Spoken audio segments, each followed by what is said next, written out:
Hello friends, welcome back to success mantra. तो friends, 1275 दरोगा भर्ती बिहार दरोगा का मुख्य परीक्षा जो कि आप लोगों को पता ही है कि आपका पेपर 25 फरवरी 2024 को होने वाला है। उसके लिए आपके अपने चैनल सक्सेस मंत्रा के द्वारा एडुटेरिया का प्रैक्टिस सेट चलाया जा रहा है, जो कि मैंने ऑलरेडी प्रैक्टिस सेट 1 से लेकर 3 तक करा दिया है। तो अगर आपने नहीं देखा है तो लिंक डिस्क्रिप्शन में है, आप जाकर वहाँ से देख सकते हैं। और प्रैक्टिस सेट 4 लेकर आ गया हूँ। इनमें आपको 80 प्रश्न देखने को मिलेंगे। जो प्रश्न आपको होंगे history, polity, geography, economics, current affairs और साइंस के प्रश्न देखने को मिलेंगे। तो चलिए जल्दी से फटाफट वीडियो को लाइक कर दीजिए, अपने दोस्तों के साथ शेयर कर दीजिए, और चैनल पे पहली बार आए हैं तो चैनल को सब्सक्राइब कर दीजिए और बेल आइकन को दबा दीजिए, ताकि जब भी मैं ऐसी महत्वपूर्ण वीडियो अपलोड करूँ तो सबसे पहले नोटिफिकेशन आपके पास पहुँचे। और आप लोग अपना अपना स्कोर ज़रूर कमेंट करें कि आपने कितना स्कोर किया है और आपने कितना अटेम्प्ट किया है। तो चलिए गाइस, शुरू करते हैं। आपका पहला प्रश्न आपके फ़ोन स्क्रीन पे जो बोला जा रहा है कि सही चुनें। आवर्त में बाएं से बाएं जाने पे संयोजी इलेक्ट्रॉन की संख्या बढ़ती है। आवर्त सारणी में किसी वर्ग में ऊपर से नीचे आने पे आयनन विभव का मान बढ़ता है। तो यहाँ पे आपका सही उत्तर हो जाएगा ऑप्शन डी, क्योंकि आवर्त में बाएं से दाएं जाने पर, न कि बाएं से बाएं, तो बाएं से दाएं जाने पर संयोजी इलेक्ट्रॉन की संख्या 1 से बढ़कर 8 हो जाती है। तो इस प्रकार आपका ऑप्शन डी सही उत्तर हो जाएगा। अगला प्रश्न बोला जा रहा है कि दूरदृष्टि दोष के कारण क्या है। तो इसके कारण हो जाएंगे लेंस की क्षमता घटती है और लेंस की फोकस दूरी बढ़ जाती है। तो इस प्रकार आपका ऑप्शन डी, ए और बी दोनों हो जाएंगे। और इसकी गोलाई कम हो जाती है, न कि बढ़ती है। तो इस प्रकार आपका ऑप्शन डी सही उत्तर हो जाएगा। अगला प्रश्न बोला जा रहा है कि सूची ए को सूची 2 से मिलाएं। तो यहाँ पे सामान्य लवण जो कि बेरियम क्लोराइड का मिश्रण है, अम्लीय लवण जो कि सोडियम बाइकार्बोनेट है, एवं क्षारीय लवण जो कि फेरिक हाइड्रोक्साइड है, और द्विक लवण आपका एक फिटकिरी है। तो इस प्रकार आपका ऑप्शन बी 2341 हो जाएगा। अगला प्रश्न सबसे हल्का तत्व क्या है। तो ये हाइड्रोजन है, एच। ऑप्शन सी सही उत्तर हो जाएगा, जो कि आपका पीरियोडिक टेबल आवर्त सारणी का प्रथम तत्व है और सभी अन्य तत्वों से हल्का होता है। अगला प्रश्न पोर्टलैंड सीमेंट के प्रमुख संगठकों में शामिल हैं तो लाइम, सिलिका और एल्युमिना। ऑप्शन डी इसका सही उत्तर हो जाएगा। अगला प्रश्न बेंजीन में सिग्मा और पाई बंध की संख्या होती है। तो ये होती है 12 और 3। ऑप्शन बी इसका सही उत्तर हो जाएगा, क्योंकि बेंजीन एरोमेटिक हाइड्रोकार्बन की श्रेणी का प्रथम स्तर है। बेंजीन का उपयोग जो कि प्लास्टिक, रंजक और औषधि बनाने में किया जाता है। अगला प्रश्न पानी की कठोरता को दूर करने के लिए किस रसायन का उपयोग नहीं किया जाता। तो इसका सही उत्तर हो जाएगा ऑप्शन डी, जो कि कैल्शियम और मैग्नीशियम होंगे। कैल्शियम और मैग्नीशियम के क्लोराइड और सल्फेट्स की उपस्थिति के कारण ही पानी की कठोरता या अस्थायी कठोरता होती है। तो इस प्रकार ऑप्शन डी सही उत्तर हो जाएगा, जो कि ऑप्शन में नहीं है। अगला प्रश्न बोला जा रहा है कि यदि किसी ऐनक की लेंस की पावर 2 डायोप्टर हो तो इसके फोकस की दूरी क्या होगी। तो फार्मूला पढ़े होंगे कि P = 1/f। तो यहाँ पे आपका 1 मीटर बराबर मान लेते हैं, कभी 100 सेंटीमीटर है, तो फोकस निकालना है तो 100/p। तो इस प्रकार f p में क्या मान है, 2 आपका है, क्योंकि दे रखा है p 2 डायोप्टर, तो 100/2 यानी 50 सेंटीमीटर। तो इस प्रकार आपका ऑप्शन सी सही उत्तर हो जाएगा। अगला प्रश्न है कि इलेक्ट्रॉन का निम्नलिखित में से कौन रूप एंटी पार्टिकल होता है। तो वह है पॉजिट्रॉन। ऑप्शन ए इसका सही उत्तर हो जाएगा। पॉजिट्रॉन का द्रव्यमान, या इसको आप बोल सकते हैं आवेश, इलेक्ट्रॉन के बराबर होता है, इसलिए इसको एंटी पार्टिकल कहा जाता है। अगला प्रश्न बोला जा रहा है कि 2 समान द्रव्यमान की वस्तुओं की गतिज ऊर्जा का अनुपात 4:9 है, तो उनके वेगों का अनुपात क्या होगा, यानी वेलोसिटी पूछा जा रहा है। तो द्रव्यमान मैं मान लेता हूँ कि m है, तो पहली वस्तु का वेग v1 मैंने मान लिया और दूसरी वस्तु का वेग मैंने v2 मान लिया। तो इस प्रकार आपका गतिज ऊर्जा जो कि k1 निकलेगा 12 mv1²। उसी तरह से दूसरी वस्तु का गतिज ऊर्जा यानी k2 निकलेगा 12 mv2²। तो इस प्रकार अपन जब पहली वस्तु की गतिज ऊर्जा और दूसरी वस्तु की गतिज ऊर्जा के बराबर करेंगे तो k1 बटा k2 इक्वल टू आपका 12 mv1² बटा 12 mv2² होगा। तो k1 बटा k2 बराबर मैं बोल सकता हूँ कि इससे ये कट गया, इससे ये कट गया, यानी v1 बटा v2 का होल स्क्वायर बोल सकता हूँ। तो इस प्रकार v1 बटा v2 को मैं रूट में ले सकता हूँ k1 बटा k2। तो यहाँ पे आपको दे रखा है कि पहला गतिज ऊर्जा दे रखा है यहाँ पे 4 है, तो रूट 4/9 लिख सकता हूँ। तो आपका यहाँ पे 2/3 सही उत्तर हो जाएगा।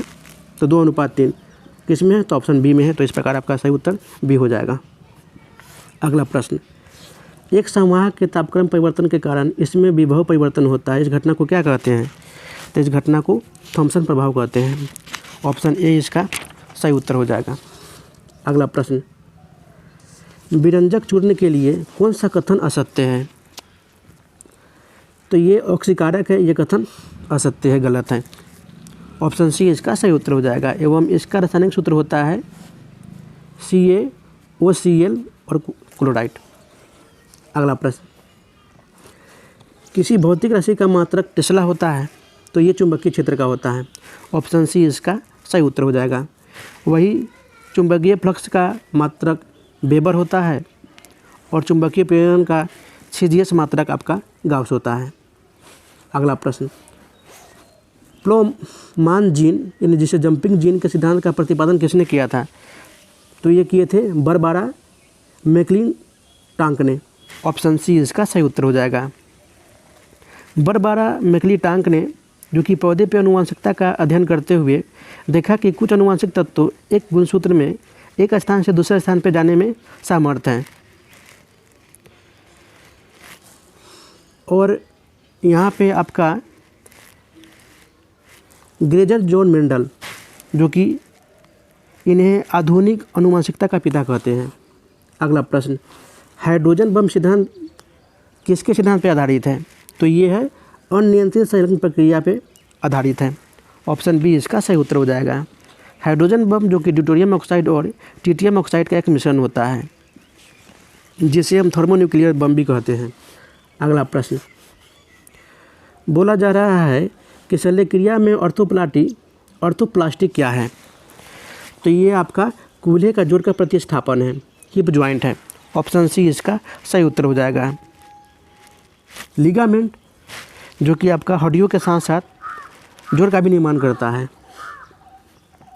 अगला प्रश्न, लिपिड्स का पाचन निम्नलिखित में से किसकी उपस्थिति में होता है? तो ये आपका पित्त अम्ल और लाइपेज में होता है। तो इस प्रकार आपका ऑप्शन सी 1 और 2 में होता है। पेप्सिन, तो ये पेप्सिन नामक एंजाइम जो कि प्रोटीन के पाचन में सहायक होता है। अगला प्रश्न, डायबिटीज़ से पीड़ित मरीज के मूत्र के नमूने सैंपल में होते हैं, तो ये सुक्रोज में होते हैं, फ्रक्टोज में होते हैं, ग्लूकोज में होते हैं, यानी ऑप्शन डी ये सभी सही उत्तर हो जाएगा। अगला प्रश्न, मानव की आंत में पाए जाने वाले जीवाणु जो पाचन तंत्र में सहायता होते हैं, तो ये आपका होते हैं एशेरिचिया कोलाई। ऑप्शन बी इसका सही उत्तर हो जाएगा। एशेरिचिया कोलाई जो कि मानव के आंत में पाए जाने वाले जीवाणु हैं एवं जो पाचन तंत्र को स्वस्थ रखने में मदद करता है। वाइब्रियो कोलेरी, जो कि ये हैजा रोग जीवाणु के कारण होता है। Vibrio calorie.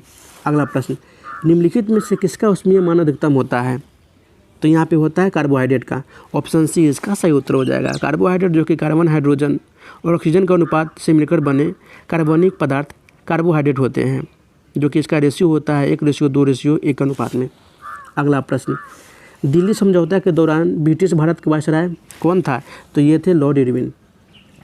ऑप्शन डी इसका सही उत्तर हो जाएगा। 5 मार्च 1931 को दिल्ली समझौता महात्मा गांधी और लॉर्ड इरविन के बीच में हुआ था, जो कि दिल्ली समझौता के दौरान ही सविनय अवज्ञा आंदोलन 1920 जो कि शुरुआत हुआ था उसको स्थगित कर दिया गया था।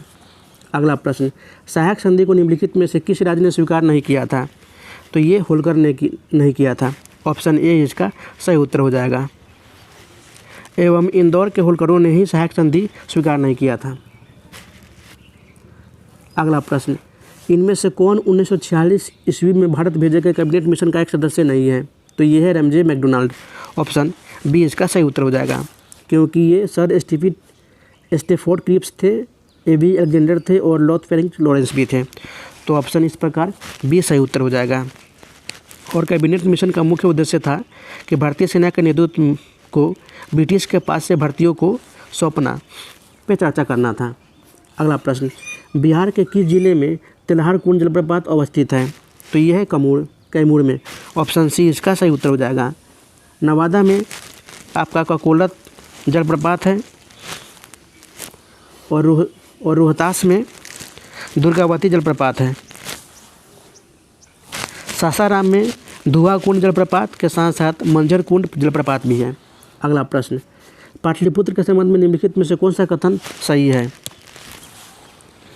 तो प्रारंभ में इसका निर्माण एक सैनिक छावनी के रूप में किया गया था। सर्वप्रथम उदयन ने इसकी राजधानी बनाया था और इस राजधानी के रूप में स्थापित करने का प्रमुख कारण इसकी भौगोलिक एवं व्यापारिक महत्ता थी। तो इस प्रकार आपका ऑप्शन 1, 2, 3 सही हो जाएगा, बी ऑप्शन। अगला प्रश्न, भारत की जनगणना 2011 के अनुसार बिहार में महिला साक्षरता दर क्या है? तो ये है 51.50%। ऑप्शन डी इसका सही उत्तर हो जाएगा। वही बिहार की कुल साक्षरता दर की बात करूं तो यहाँ पे ये 61.80% है। वही पुरुष साक्षरता दर की बात करूं तो ये 71.20% है। बिहार राज्य में जो कि सर्वाधिक साक्षरता दर वाला जिला रोहतास है और न्यूनतम साक्षरता दर वाला जिला पूर्णिया है। सर्वाधिक पुरुष साक्षरता दर वाला जिला रोहतास ही है एवं महिला भी साक्षरता दर वाला जिला रोहतास है। न्यूनतम पुरुष साक्षरता दर वाला जिला पूर्णिया है और न्यूनतम महिला साक्षरता दर वाला जिला आपका सहरसा है। अगला प्रश्न, चंपारण आंदोलन मुख्यतः किसके विरोध में था? तो ये था नकदी फसल। ऑप्शन बी इसका सही उत्तर हो जाएगा, जो कि जिसे हम तिनकटिया पद्धति के नाम से जानते हैं। अगला प्रश्न, भारतीय राष्ट्रीय कांग्रेस के द्वितीय मुस्लिम अध्यक्ष कौन थे? तो ये थे रहमतुल्लाह मोहम्मद सयानी। ऑप्शन सी इसका सही उत्तर हो जाएगा। और इनके प्रथम अध्यक्ष थे WC बनर्जी यानी वेम चंद बनर्जी। कांग्रेस के प्रथम मुस्लिम अध्यक्ष थे बदरुद्दीन तैयब जी, जो कि इन्होंने 1887 के मद्रास अधिवेशन की अध्यक्षता की थी। और दूसरी रहमतुल्लाह सयानी जिन्होंने 1896 के अधिवेशन की अध्यक्षता की थी। अगला प्रश्न, भारत में ब्रिटिश साम्राज्य का संस्थापक कौन था? तो ये थे लॉर्ड क्लाइव। ऑप्शन सी इसका सही उत्तर हो जाएगा, जो कि 23 जून 1757 में प्लासी के युद्ध को जीतने के बाद इनको संस्थापक बनाया गया था। अगला प्रश्न, निम्नलिखित युग्मों में कौन सा युग्म सही रूप से सुमिलित है? तो ये है दीवाने बंदगान फिरोज तुगलक, जो कि सुमिलित है फिरोज तुगलक। ऑप्शन ए इसका सही उत्तर हो जाएगा। दीवाने मुस्तखराज, जो कि ये अलाउद्दीन खिलजी से संबंधित है। उसके बाद दीवान ए कोही आपका ये मोहम्मद बिन तुगलक से संबंधित है। और दीवान ए अर्ज आपका ये बलबन से संबंधित है कि चलाया गया यह विवाह का गठन है। अगला प्रश्न, सूची है कोई सूची 2 के साथ सम्मिलित करना है। तब वल्लभाचार्य, जो कि ये पुष्टि मार्ग इसका सही उत्तर हो जाएगा। रामानुज विशिष्टाद्वैत, माधवाचार्य द्वैतवाद और शंकराचार्य अद्वैतवाद, यानी ऑप्शन सी इसका सही उत्तर हो जाएगा। अगला प्रश्न, बोला जा रहा है कि 12 मासा की रचना किसने की थी? तो ये मालिक मोहम्मद आयशी ने की थी। ऑप्शन सी इसका सही उत्तर हो जाएगा। अगला प्रश्न, भारतीय संविधान में समवर्ती सूची को निम्न में से किस संविधान से लिया गया है? तो ये लिया गया है ऑस्ट्रेलिया से। ऑप्शन सी इसका सही उत्तर हो जाएगा, जो कि इसके साथ साथ प्रस्तावना की भाषा, व्यापार, वाणिज्य और परस्पर व्यवहार के बारे में भी प्रावधान किया गया है। अगला प्रश्न, स्वतंत्र भारत के प्रथम विधि आयोग में अध्यक्ष कौन थे? तो ये थे श्री MC सितलवार। ऑप्शन डी इसका सही उत्तर हो जाएगा। अगला प्रश्न, भारत में यदि एक राज्य एक चुनाव लागू किया जाता है तो भारतीय संविधान के किस अनुच्छेद में संशोधन की आवश्यकता होती है? तो ये अनुच्छेद होगा 83 और 172, यानी इस प्रकार आपका ऑप्शन डी ए और बी दोनों होगा। अगला प्रश्न, पंचायतों की वित्तीय स्थिति की समीक्षा के लिए राज्य सरकार प्रत्येक 5 वर्षों में क्या गठित करती है? तो ये वित्त आयोग गठित करती है। ऑप्शन ए इसका सही उत्तर हो जाएगा, जो कि संविधान के अनुच्छेद 243 आई तथा वाई में आयोग के गठन के प्रावधान दिए गए हैं। राज्य वित्त आयोग का प्रमुख कार्य पंचायतों तथा नगर पालिकाओं की वित्तीय स्थिति की समीक्षा करना है। अगला प्रश्न, जल सेना में दिए जाने वाला सबसे ऊंचा पद क्या होता है? तो ये होता है एडमिरल। ऑप्शन डी इसका सही उत्तर हो जाएगा। अगला प्रश्न, भारत में खाद्य प्रबंधन का निम्न में से कौन सा एक उद्देश्य नहीं है? तो ये है खदानों का निर्यात। ऑप्शन डी इसका सही उत्तर हो जाएगा। अगला प्रश्न, ग्रेट विक्टोरियन मरुस्थल कहाँ है? तो ये है ऑस्ट्रेलिया में। ऑप्शन ए इसका सही उत्तर हो जाएगा, जो कि यह ऑस्ट्रेलिया का सबसे बड़ा मरुस्थल है एवं यह 3,48,750 वर्ग किलोमीटर क्षेत्र में फैला हुआ है। अगला प्रश्न, ग्रीनलैंड निम्न देशों में से किस देश का एक भाग है? तो ये है डेनमार्क का। ऑप्शन ए इसका सही उत्तर हो जाएगा। वैसे भौगोलिक रूप से यह उत्तरी अमेरिका महाद्वीप का एक भाग है, लेकिन राजनीतिक रूप से यह डेनमार्क देश का आधिपत्य हो गया, जो कि यह दुनिया का सबसे बड़ा द्वीप है, जिसका कुल क्षेत्रफल 21,66,086 वर्ग किलोमीटर है। अगला प्रश्न, काली क्रांति किससे संबंधित है? तो ये कच्चा तेल उत्पादन से संबंधित है। ऑप्शन सी इसका सही उत्तर हो जाएगा। मत्स्य उत्पादन, जो कि नीली क्रांति से संबंधित है। अगला प्रश्न, निम्नलिखित में से कौन सा निकाय केंद्रों और राज्यों के बीच राजस्व के बंटवारे का सूत्र निर्धारण करने के लिए उत्तरदायित्व होता है? तो ये है वित्त आयोग। ऑप्शन बी इसका सही उत्तर हो जाएगा, जो कि संविधान के अनुच्छेद 280 के अनुसार वित्त आयोग का कर्तव्य होता है कि संघ और राज्यों के मध्य करों के शुद्ध आगमों के वितरण के विषय में और राज्यों के मध्य समान आवंटन की सिफारिशों राष्ट्रपति को सौंपेगा। अगला प्रश्न, बोला जा रहा है कि किस अर्थशास्त्री ने भारत में सबसे पहले वैज्ञानिक दृष्टि से राष्ट्रीय आय की गणना की थी? तो किया गया था VKRB राव के द्वारा। ऑप्शन बी इसका सही उत्तर हो जाएगा, जिनका पूरा नाम है विजयेंद्र कस्तूरी गंगा वरदराजा राव। भारत में सबसे पहले राष्ट्रीय आय की गणना दादा भाई नौरोजी के द्वारा किया गया था, जो कि 1867 से 68 में करी गई थी। अगला प्रश्न, कौन सी एजेंसी म्यूचुअल फंड के लिए एक विनियामक की भांति कार्य करती है? तो है सेबी। ऑप्शन बी इसका सही उत्तर हो जाएगा, यानी भारतीय प्रतिभूति और विनिमय बोर्ड। अगला प्रश्न, व्यापार करने की सुविधा सूचकांक कौन बनाता और प्रकाशित करता है? तो ये बनाता है विश्व बैंक समूह, वर्ल्ड बैंक। अगला प्रश्न, भारत में सेवा कर किस सिफारिशों से लागू हुआ है? तो ये है राजा चलैया समिति। ऑप्शन बी इसका सही उत्तर हो जाएगा, जिसकी अध्यक्षता 1991 में सुधार हेतु एक समिति बनाई गई थी। और भारत में सेवा कर वित्त अधिनियम, जो कि 1994 में लागू किया गया था। अगला प्रश्न, निम्न में से कौन सा द्वीप क्षेत्रफल में सबसे बड़ा है? तो ये है बोर्नियो। ऑप्शन ए इसका सही उत्तर हो जाएगा। बोर्नियो, जो कि 73% भाग इंडोनेशिया में, 26% भाग मलेशिया में और 1% भाग ब्रुनई में पड़ता है, जो कि यह विश्व का सबसे दूसरा ग्रीनलैंड द्वीप है। अगला प्रश्न, निम्नलिखित किस फसल में नील हरित शैवाल मुख्यतः जैव उर्वरक के रूप में प्रयोग होते हैं? तो वह है धान। ऑप्शन सी इसका सही उत्तर हो जाएगा, जिसे हम साइनोबैक्टीरिया भी कहते हैं। एजोला, जो कि सचारी और साथ में मिलाने से इसकी अच्छी उर्वरकता प्राप्त होती है। अगला प्रश्न, भौगोलिक क्षेत्र की दृष्टि से जापान का सबसे बड़ा द्वीप कौन सा है? तो यह है होन्शु। ऑप्शन बी इसका सही उत्तर हो जाएगा। होन्शु, जो कि दुनिया का सातवां और जापान का सबसे बड़ा द्वीप है। इंडोनेशिया के जावा द्वीप के बाद विश्व का दूसरा सर्वाधिक जनसंख्या वाला द्वीप है। अगला प्रश्न, 2011 की जनगणना के अनुसार भारत की कुल जनसंख्या में नगरीय जनसंख्या का प्रतिशत क्या है? तो ये है 31। ऑप्शन बी इसका सही उत्तर हो जाएगा।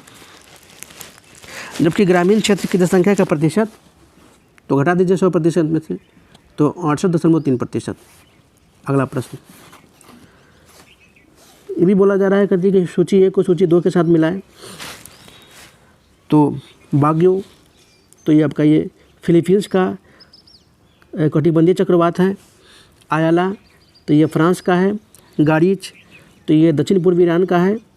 और सामून आपका ये ईरान का है। तो इस प्रकार आपका सही उत्तर हो जाएगा बी 3421। अगला प्रश्न, नियाग्रा जलप्रपात किस नदी पे है? तो ये सेंट लॉरेंस नदी पे है। ऑप्शन सी इसका सही उत्तर हो जाएगा। वही विक्टोरिया जलप्रपात आपका ये जम्पेजी नदी पे है। और बायोमा जलप्रपात आपका ये कैरो नदी पे है। और स्टेनली जलप्रपात आपका ये कांगो नदी पे स्थित है। एंजल, जो कि विश्व का सबसे ऊंचा जलप्रपात है। अगला प्रश्न, भागीरथी और अलकनंदा गंगा में कहाँ पर मिलती है? तो ये मिलती है देवप्रयाग में। ऑप्शन डी इसका सही उत्तर हो जाएगा। उत्तराखंड के टिहरी गढ़वाल ज़िले में स्थित एक नगर है जो कि देवप्रयाग पंचप्रयाग में एक है, एवं इसको सुदर्शन क्षेत्र भी कहते हैं। अगला प्रश्न, 2011 की जनगणना के अनुसार बिहार के किस राज्य के आदिवासियों की आबादी का प्रतिशत उसकी कुल आबादी की तुलना में सबसे अधिक है? तो यह है मिजोरम की। ऑप्शन सी इसका सही उत्तर हो जाएगा। एवं यहाँ पे आबादी का प्रतिशत 94.44% है। वही मैं सर्वाधिक जनजातीय आबादी वाला राज्य की बात करूँ तो आपका ये मध्य प्रदेश है। अगला प्रश्न, भौगोलिक क्षेत्र की दृष्टि से भारत के निम्न जिलों में से कौन सा जिला सबसे बड़ा है? तो आपका ये लेह है। ऑप्शन ए इसका सही उत्तर हो जाएगा। अगला प्रश्न, सूची 1 को सूची 2 के साथ मिलाना है। तो माना दर्रा आपका ये उत्तराखंड में है। नाथुला दर्रा आपका ये सिक्किम में है। जोजिला दर्रा जो कि आपका ये लद्दाख में है। और शिवकिला दर्रा आपका जो कि हिमाचल प्रदेश में है। तो इस प्रकार आपका सही उत्तर 4123 बन जाएगा सी। अगला प्रश्न, जीवंत ग्राम कार्यक्रम के संबंध में सही कथन का चयन कीजिए। तो बोला जा रहा है कि यह उत्तरी सीमा पर सीमावर्ती गांवों के विकास के लिए है। ये कथन सत्य है। ऑप्शन डी इसका सही उत्तर हो जाएगा, जिसे हम VVP भी कहते हैं। उत्तरी सीमा पर जो कि आबादी वाले सीमावर्ती गांव के लिए भी है। अगला प्रश्न, सामुदायिक विकास का उद्देश्य क्या है? तो इसका सही उत्तर हो जाएगा इनमें से कोई नहीं, क्योंकि सामुदायिक विकास का मुख्य उद्देश्य ग्रामीण समुदाय का सार्वजनिक विकास करना, ग्रामीण व्यक्ति में सामुदायिक भावना का प्रचार व प्रसार करना एवं ग्रामीण व्यक्तियों में उत्तरदायित्व की भावना की प्रवृत्ति का विकास करना। तो इस प्रकार आपका सही उत्तर ऑप्शन डी सही उत्तर हो जाएगा। इल्मेनाइट जो कि भारतीय तटीय रेखा के साथ व्यापक रूप से वितरित है, किसका खनिज है? तो ये है टाइटेनियम का। ऑप्शन बी इसका सही उत्तर हो जाएगा। इल्मेनाइट टाइटेनियम जो कि एक लो ऑक्साइड खनिज है एवं इसका सूत्र होता है FeTiO3। अगला प्रश्न जो कि ये भी मिलान करना है। तो सरकारिया आयोग जो कि ये केंद्र और राज्य से संबंधित है, तो 3 हो जाएगा। सी रंगराजन समिति, तो ये गरीबी की माप कार्य प्रणाली की समीक्षा करने के लिए है। और पारेख समिति, तो ये बुनियादी ढांचे यानी इंफ्रास्ट्रक्चर फाइनेंसिंग से संबंधित है। और नर्सिंग समिति, तो ये कार्य प्रणाली की समीक्षा करने के लिए संबंधित है। सॉरी गाइस, ये बैंकिंग क्षेत्र सुधार से संबंधित है। तो इस प्रकार आपका ऑप्शन ए 3124 सही उत्तर हो जाएगा। अगला प्रश्न, केंद्र और राज्यों के बीच होने वाले विवादों का निर्णय करने की भारत के उच्चतम न्यायालय की शक्ति किसके अंतर्गत आती है? तो ये मूल अधिकारिता के अंतर्गत आती है। ऑप्शन सी इसका सही उत्तर हो जाएगा।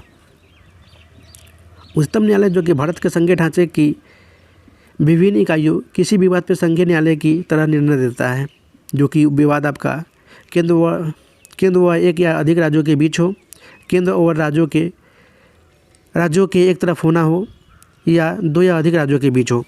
तो इस प्रकार आपका ऑप्शन सी सही उत्तर हो जाएगा। अगला प्रश्न, भारत के राष्ट्रपति के चुनाव मंडल में कौन कौन सम्मिलित होते हैं? तो ये है संसद के दोनों सदनों के सभी निर्वाचित सदस्य और राज्य विधानसभाओं के सभी निर्वाचित सदस्य, यानी ऑप्शन डी इसका सही उत्तर हो जाएगा। अगला प्रश्न, किस संविधान संशोधन द्वारा दिल्ली को राष्ट्रीय राजधानी क्षेत्र का दर्जा दिया गया है? तो है 69वां संविधान संशोधन 1991 में पारित किया गया था। ऑप्शन बी इसका सही उत्तर हो जाएगा, जो कि संसद ने अनुच्छेद 239A के प्रावधानों का अनुसरण करते हुए 1991 में पारित किया था। अगला प्रश्न, भारत के महान्यायवादी का कार्यकाल निम्न में से क्या है? तो ये है राष्ट्रपति के प्रसाद प्रयत्न पर ही निर्भर करता है। ऑप्शन डी इसका सही उत्तर हो जाएगा, जो कि महान्यायवादी का उल्लेख संवैधानिक अनुच्छेद 76 में निहित है। अगला प्रश्न, ग्राम सभा संबंधी संवैधानिक व्यवस्था संबंधी अनुच्छेद कौन सा है? तो अनुच्छेद 243 के ए है। ऑप्शन बी इसका सही उत्तर हो जाएगा। 243 जो कि भाषा से संबंधित है, 243 बी जो कि पंचायतों के संविधान से संबंधित है, और 243 के सी आपका ये पंचायतों की संरचना से संबंधित है। अगला प्रश्न, लोक लेखा समिति अपनी रिपोर्ट किसको प्रस्तुत करती है? तो ये लोकसभा के स्पीकर को प्रस्तुत करती है। ऑप्शन बी इसका सही उत्तर हो जाएगा। लोक लेखा समिति का गठन जो कि भारत सरकार अधिनियम 1919 के तहत 1921 में किया गया था, एवं इस समिति में कुल 22 सदस्य होते हैं, जिनमें से 15 सदस्य लोकसभा द्वारा और 7 सदस्य राज्यसभा द्वारा चुने जाते हैं। लोक लेखा समितियों को हम प्राक्कलन समिति भी कहते हैं। तो इस प्रकार आपका ऑप्शन बी सही उत्तर हो जाएगा। अगला प्रश्न, राज्य सरकारों का संवैधानिक प्रमुख कौन होता है? तो ये राज्यपाल होते हैं। ऑप्शन बी इसका सही उत्तर हो जाएगा। एवं किसी राज्य का कार्यपालिका प्रमुख जो कि राज्य की समस्त शक्तियाँ उसमें ही निहित होती है। अगला प्रश्न, राज्य के नीति निर्देशक तत्वों से संबंधित निम्नलिखित अनुच्छेदों में से कौन सा अनुच्छेद अंतर्राष्ट्रीय शांति और सुरक्षा के संबंधन से संबंधित है? तो अनुच्छेद 51 है, जो कि भाग 3 में दिया गया है। अनुच्छेद 45 आपको ये बच्चों के लिए निःशुल्क शिक्षा और अनिवार्य शिक्षा के प्रावधान से संबंधित है। अनुच्छेद 43 के क जो कि उद्योगों के प्रबंधन में मजदूरों की भागीदारी से संबंधित है, और अनुच्छेद 48 जो कि राज्य पर्यावरण की रक्षा और सुधार करने तथा देश के वनों और वन्य जीव की रक्षा करने का प्रयास करेगा, उससे संबंधित है। अगला प्रश्न, भारतीय संविधान के भाग 4 में दिए गए निर्देशित सिद्धांतों में से कौन सा सूचीबद्ध है? तो यहाँ पे अनुच्छेद है समान कार्य के लिए समान वेतन, समान नागरिक संहिता और कार्यपालिका से पृथक करना। तो इस प्रकार आपका ऑप्शन सी 1, 2, 3 सही उत्तर हो जाएगा। अगला प्रश्न, किसकी अध्यक्षता में प्रथम विधि आयोग का गठन किया गया था? तो यह है लॉर्ड मैकाले के अध्यक्षता में। ऑप्शन डी इसका सही उत्तर हो जाएगा। भारतीय कानूनों के वर्गीकरण के लिए विधि आयोग का गठन किया गया था। अगला प्रश्न, किस भारतीय राज्य ने ट्रांसजेंडर व्यक्ति के पहचान को मान्यता देने वाला पहला जन्म प्रमाण पत्र जारी किया है? तो आपका ये राजस्थान है। ऑप्शन सी इसका सही उत्तर हो जाएगा। अगला प्रश्न, किस राज्य सरकार ने जन सम्मान वीडियो प्रतियोगिता शुरू किया है? तो ये राजस्थान है। ऑप्शन ए इसका सही उत्तर हो जाएगा। अगला प्रश्न, हाल ही में निम्नलिखित में से किसने डायमंड लीग 2023 में पुरुषों की भाला फेंक स्पर्धा में रजत पदक जीता है? तो ये है नीरज चोपड़ा, भाला फेंक एथलीट्स। ऑप्शन ए इसका सही उत्तर हो जाएगा, जिन्होंने 83.80 मीटर के थ्रो में रजत पदक जीते हैं। अगला प्रश्न, वर्ष 2023 का बुकर पुरस्कार से किसे सम्मानित किया गया है? तो ये है पॉल पिंच। ऑप्शन ए इसका सही उत्तर हो जाएगा, जो कि एक आयरिश लेखक है और उनको कृति प्रॉफिट सॉन्ग के लिए सम्मानित किया गया है। अगला प्रश्न, विश्व तीरंदाजी चैंपियनशिप में व्यक्तिगत विश्व खिताब जीतने वाले पहले भारतीय कौन बने हैं? तो ये बने हैं अदिति स्वामी। ऑप्शन डी इसका सही उत्तर हो जाएगा, जो कि बर्लिन में विश्व तीरंदाजी चैंपियनशिप के फाइनल में व्यक्तिगत विश्व खिताब जीतने वाले ये पहले भारतीय बनकर इतिहास रच दिया है। अगला प्रश्न, जुलाई 2023 तक भारत में कुल 75 रामसर स्थल हैं। इनमें से सर्वाधिक रामसर स्थल किस राज्य में है? तो ये तमिलनाडु में है। ऑप्शन ए इसका सही उत्तर हो जाएगा, जो कि सबसे अधिक 14 और इसके बाद दूसरे नंबर पे उत्तर प्रदेश है, जो कि वहाँ पे 10 रामसर स्थल हैं। अगला प्रश्न, वार्षिक भारत श्रीलंका द्विपक्षीय समुद्री अभ्यास स्लाइनेक्स 2023 का 10वां संस्करण हाल ही में निम्नलिखित में से किस शहर में प्रारंभ हुआ है? तो ये हुआ है श्रीलंका की राजधानी कोलंबो में। ऑप्शन बी इसका सही उत्तर हो जाएगा। अगला प्रश्न, फीफा महिला विश्व कप 2023 का चैंपियन कौन सा देश बना है? तो ये बना है स्पेन, जो कि इंग्लैंड को 1-0 से हराकर ये खिताब जीता है। ऑप्शन बी इसका सही उत्तर हो जाएगा। अगला प्रश्न, निम्नलिखित में से किस गवर्नर को लंदन में सेंट्रल बैंकिंग अवार्ड्स 2023 में गवर्नर ऑफ द ईयर से सम्मानित किया गया है? तो है शक्तिकांत दास, जो कि वर्तमान में भी आरबीआई के गवर्नर है। ऑप्शन ए इसका सही उत्तर हो जाएगा। एवं इस वीडियो का लास्ट प्रश्न आपके फोन स्क्रीन पे बोला जा रहा है कि नए संसद भवन के प्रमुख वास्तुकार कौन हैं? तो ये है बिमल पटेल। ऑप्शन बी इसका सही उत्तर हो जाएगा। एवं इसका उद्घाटन 28 मई 2023 को प्रधानमंत्री नरेंद्र मोदी जी के द्वारा हुआ था। तो गाइज यहाँ पे आपका 80 प्रश्न समाप्त हो गए। तो वीडियो अगर अच्छी लगी तो वीडियो को लाइक कर दीजिए, अपने दोस्तों के साथ ज़रूर शेयर कीजिए, और चैनल पे पहली बार आए हैं तो चैनल को सब्सक्राइब कर दीजिए और बेल आइकन को दबा दीजिए, ताकि जब भी मैं महत्वपूर्ण वीडियो डालूँ तो सबसे पहले नोटिफिकेशन आपके पास पहुँचे। तो गाइज फिर मिलते हैं नेक्स्ट वीडियो में, तब तक के लिए गुड बाय, जय हिंद, टेक केयर ऑफ योरसेल्फ।